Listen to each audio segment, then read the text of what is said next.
Stay tuned for the Joan Quinn Profiles. As an editor for Andy Warhol's Interview, the Los Angeles Herald-Examiner, LA Style, and Detour magazines, Joan covered the social set, the Hollywood hotshots, the international art scene, the mysteries of food, the excitement of travel, and the fabulous world of fashion. Joan continues to find creative people on the cutting edge who make things happen. Here's Joan Agajanian Quinn. Hi, I'm Joan Quinn, and welcome to the Joan Quinn Profiles. Waiting to be profiled are actor-writer Stephen Fales and actress-singer Renee Victor. Actor, writer, author, Stephen Fales was born and raised in Provo, Utah. By the time he was in high school, the family moved to Las Vegas, where he sang in the high school choir at venues on and off the Strip. Stephen trained at the Boston Conservatory, transferred to Brigham Young University, where he completed his BFA in musical theater, and later you earned an MFA at the University of Connecticut. Were you always Broadway bound? Well, the beginning of the show I do called Confessions of a Mormon Boy. Yes. There's this little recording of me singing at 5 years old. Oh, that's right. So from the moment I was just always singing and making these songs up, and that's a very important piece of the show, is me singing as this little boy. I've got these great recordings. But your family wasn't in show business. No. But Mormons have this legacy of, you know, the Mormon Tabernacle Choir. Oh, right. Donnie and Marie Osmond. You know, we love to perform. So when you were going to church, were you being trained as a choir singer? Well, you're taught to just sing the hymns loud and sing with, you know, everything you have. But later, it wasn't until I was in high school that I started taking voice lessons. Oh, so then you got professional help, and you were in Las Vegas at that time. That's right. That's right. When I was 11, we moved to Vegas. My mother is from that long line of Mormons. I'm a sixth-generation Mormon. Is that right? Yeah, and a lot of my mom's people are from Las Vegas. Is that right? Yeah. Why was that? Why did they go there? Well, from Utah? Being a Mormon in Vegas is like being Jewish in New York or Beverly Hills. Yeah. 1 in 13 of the population in Las Vegas is a Mormon. So there you were, okay, you were taking choir, you were singing in Las Vegas, you were on the Strip with seeing things that were going on. Was that your inspiration for going on the stage? For going on Broadway, for singing in plays? You know, it was exciting to be part of, you know, that showbiz aspect. I came to the theater kind of late. You know, my father's a doctor, and none of my people were the performers, you know, and I fell into it in high school, and I started catching up with my peers, and then I got the scholarship to the Boston Conservatory. And that's because you were a good musician? Singer. I played the piano, though, oh, you played the since piano. I was 8. So you had to have something that got you a scholarship. Yeah, and you had to be wanting to do something in a career like that. Yeah. But was it Broadway? What was it? You know, I think it was the Osmonds. Oh, you keep saying that with a smile. Well, you know, most boys my age wanted to be Donnie and marry Marie. I wanted to marry Donnie and be Marie. But that's part of your confession, right? Right. That, you know, there's a lot of humor in the show, and we also deal with really serious issues in Confessions of a Mormon Boy.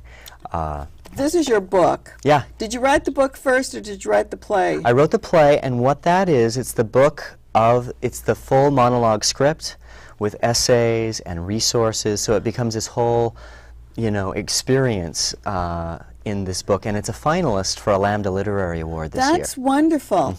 And did you have an editor? Or did you edit? It's published by Allison Books. You can get it at Amazon.com or my website, MormonBoy.com. So let's go back to where you were. You were singing. You were playing the piano. You were in the Boston Conservatory. You weren't thinking of going on stage. No, I was planning to, but something interrupted my training. I served a 2-year mission for the Mormon Church. Yes, let's talk about that. Every Mormon boy or girl particularly the boys. Particularly the boys, have to do their time, have to do something for the church or to spread the word. Yeah, it's a 2-year mission. And you went to Portugal. Yeah. So I learned Portuguese. My father went to Denmark. All my uncles went. And where did they learn the language? Did they keep the language up? Yeah, well, I had one uncle go to Ireland, so it wasn't too bad for him. I had another one go to, well, I've got cousins that have gone to Japan. I've got, my brother went to Mexico. Everywhere they go, they learn the language? You learn it at the Missionary Training Center where they teach you these.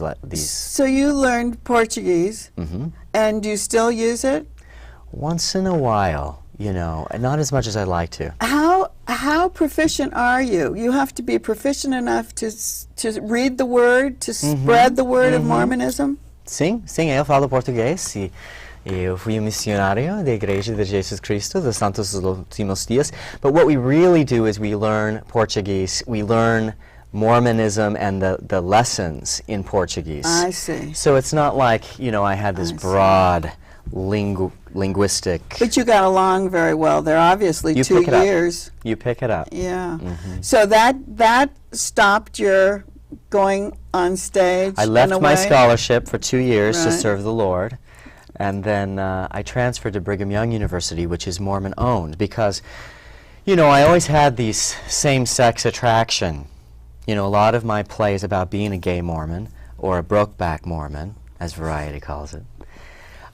So I thought that these feelings would go away if I could just find the right woman. Well, I got married. And you did find the right woman. It didn't straighten me out completely. But you found the right woman in the fact that her father was going through the same kind of problems you were going through. Well, that seems her like father the right was gay. woman. Emily's father was gay, and her mother wrote a national bestseller about the experience. He died, unfortunately, of AIDS in 1984. She had a lot of publicity on her book, didn't she? Yeah, she did. She was very well known because it was the first time that this kind of thing had been talked about, I guess. Carol Lynn Pearson, and her book was Goodbye, I Love You. And you can, she's a wonderful literary light. And so her daughter, Emily, and I, we thought we could write a different story from her parents. But she didn't know you were gay, did she? Emily knew. Oh, she did when you got married. We told her. I told her, but we could work through this. It wasn't going to, I see. We had this new reparative therapy that was coming into vogue, but is now, deemed as being unethical and ineffective completely. Reparative. Was that just from the church, or was that? No, it's part of a, I don't want to say quackery, but it was an earnest attempt. It was an earnest attempt to keep men straight so that the heterosexist interpretation of the Bible could be justified in regards to gay rights. So I was doing this therapy. I had a Catholic therapist, and in the end, after all the time and money and energy, my feelings toward men never went away. And so you wrote the you wrote the play, and you tell every bit of debauchery you went through, every bit of... Not every bit, but enough. I wrote... I felt like you did the debauchery on one side and then the reawakening on the other side. Yeah. It's a roller coaster ride. But Not every bit. You told so much. I wrote the play as a reaction to my excommunication. So that came after you got married? Yeah, after I came out to my wife and said, this is not going away. We got divorced, but I was also formally tried as a homosexual by the church of my birth for the practice of homosexuality. My play is my contribution to helping end spiritual abuse in our churches, mosques, and synagogues. That's great.